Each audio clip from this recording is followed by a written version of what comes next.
Hi everybody. It's 4 o'clock. It's my lunchtime, which means it's reading time. Still out on the road working.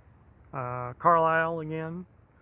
Tomorrow I'll be in my office, so I won't be warm. Although it's actually not too bad right now. Like, I'm in a little cove and there's not much wind, so I'm ready to go. So Luke chapter 16. Jesus said to his disciples, "There was once a rich man who had a manager.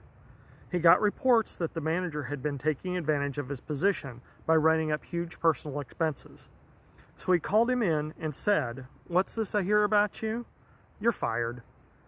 And I want a complete audit of your books.'" Probably did the "you're fired" a little more mild than it probably was. But there wasn't an exclamation point.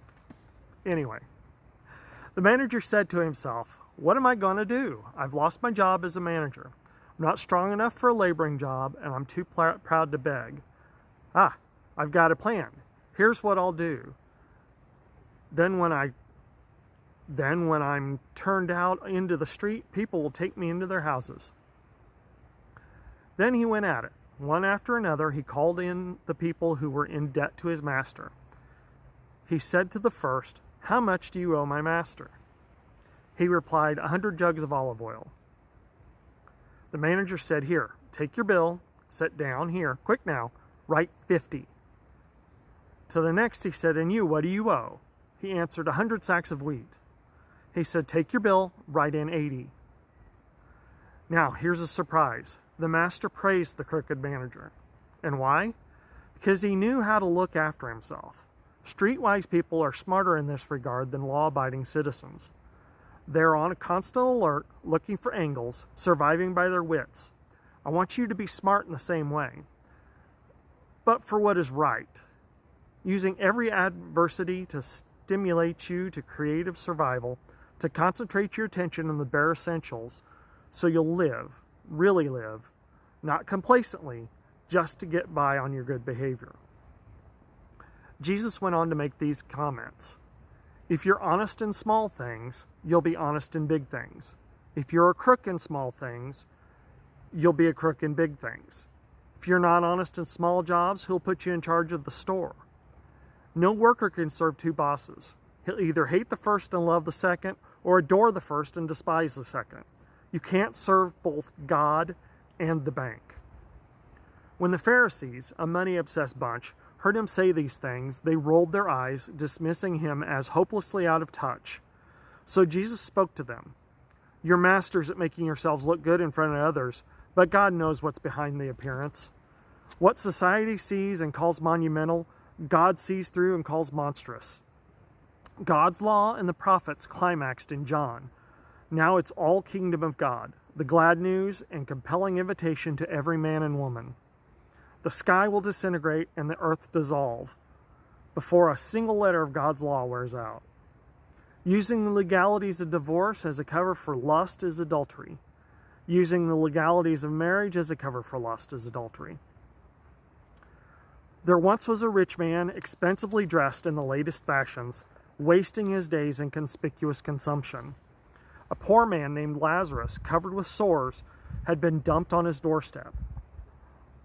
All he lived for was to get a meal from scraps off the rich man's table. His best friends were the dogs who came and licked his sores. Then he died, this poor man, and was taken up by the angels to the lap of Abraham. The rich man also died and was buried.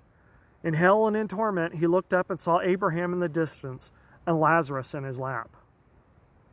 He called out, 'Father Abraham, mercy, have mercy.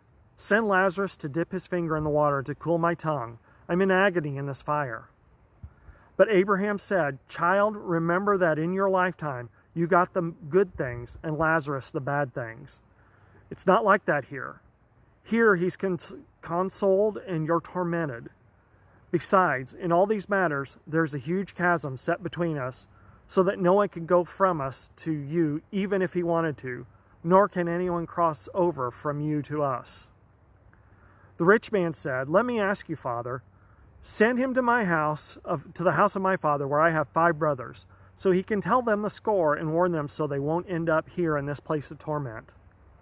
Abraham answered, "They have Moses and the prophets to tell them the score. Let them listen to them." "I know, Father Abraham," he said, "but they're not listening. If someone came back to them from the dead, they would change their ways." Abraham replied, "If they won't listen to Moses and the prophets, they're not going to be convinced by someone who raises from the dead." Wow, that's pretty powerful. It really is. There's a lot of stuff to unpack there in chapter 16.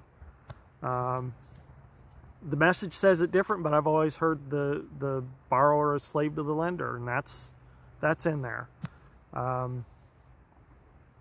If you don't pay attention to what you're told now, you're not going to pay attention to what is waiting for you. So that's about it for today, and we'll read again tomorrow. Tomorrow, of course, chapter 17. Have a great day. See you later. It helps if I hit the right button.